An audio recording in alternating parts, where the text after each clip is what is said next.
Assalamualaikum warahmatullahi wabarakatuh. My name is Zahra Fadia Siti Haliza with student number 231072009.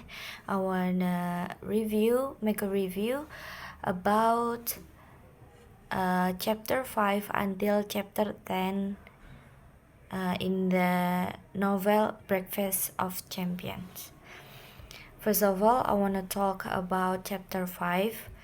So in the chapter 5, like the rise of the chapter, it is characterized by Vonnegut unique narrative style and wit. In the chapter 5, readers encounter the character Gilgultrude, a recurring figure in Vonnegut's works, and serves as a vehicle for the author's own musings on the nature of creativity, reality, and the artist's roles. Truth is a struggling science fiction writer, and in this chapter, he meets down Hoover, the novel's protagonist who has become convinced that he is the only real person in the universe and the rest of humanity is just a machine. And then like the rest of the novel, this chapter is filled with Vonnegut's signature humor and absurdity. It is a commentary on the absurdity of human existence and the ways in which people construct their own realities.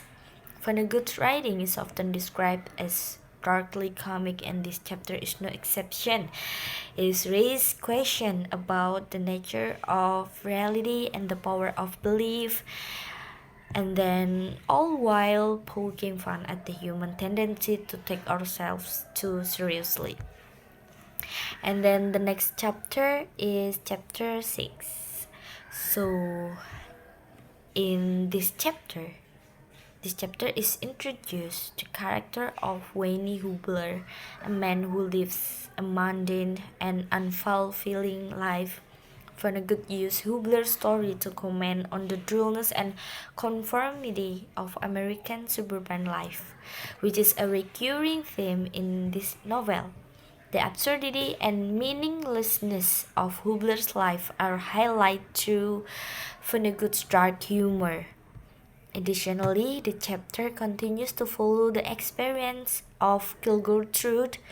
Truth's presence in the narrative allows Vonnegut to explore the creative process, the life of a writer, and the absurdity of fiction itself. Truth's interaction with the other characters, especially Dawn Hoover, play a crucial role in the development of the story's themes. This chapter, like the rest of the book, is a blend of social satire, philosophical musings, and absurdity. It challenges the reader to question the nature of reality, free will, and the meaning of life. And then the next chapter is chapter 7. In the chapter 7, the narrative unfolds in a non-linear and disjointed manner, which is characteristic of the novel's overall structure. Vonnegut often interweaves seemingly unrelated narratives and character perspective. This chapter likely continues to delve into the lives of the eccentric characters populating the fictional town of Midland City, especially Danny Hoover and Gilgurt.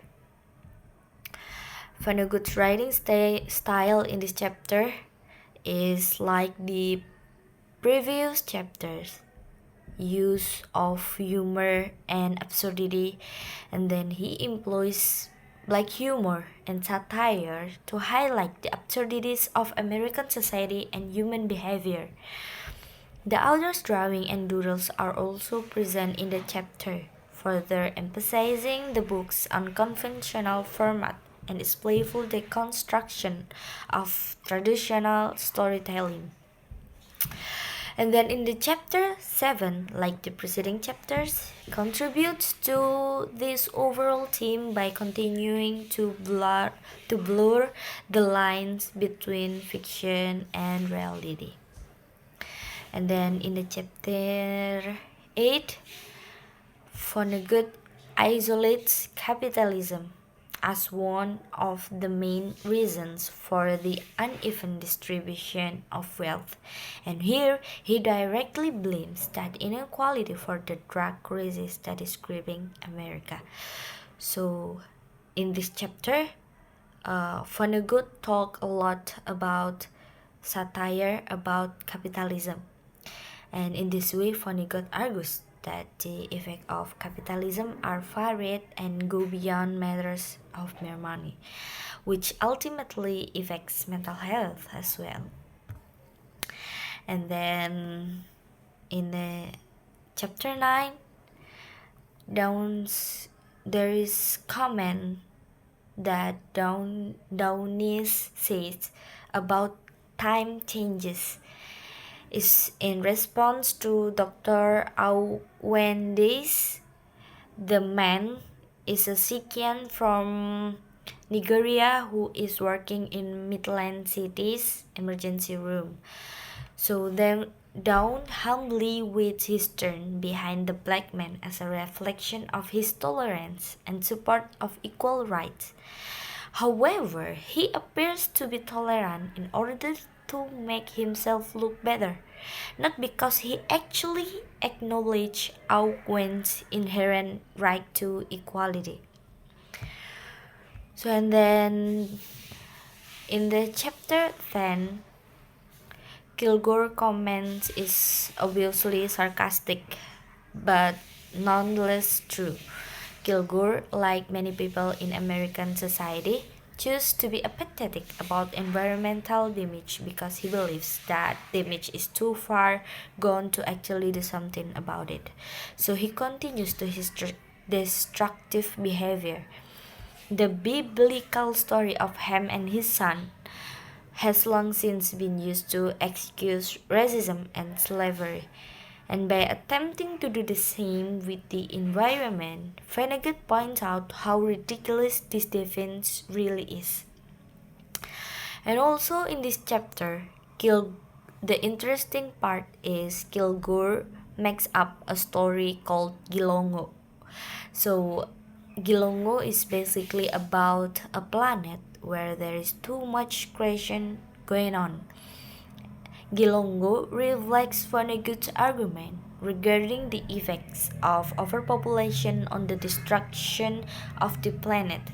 The planet's suffocation by living bird is ironic since birds, particularly the Bermuda wren which became extinct in Kilgore's childhood and caused his deep pessimism, have been suffocated and killed by humankind's pollution.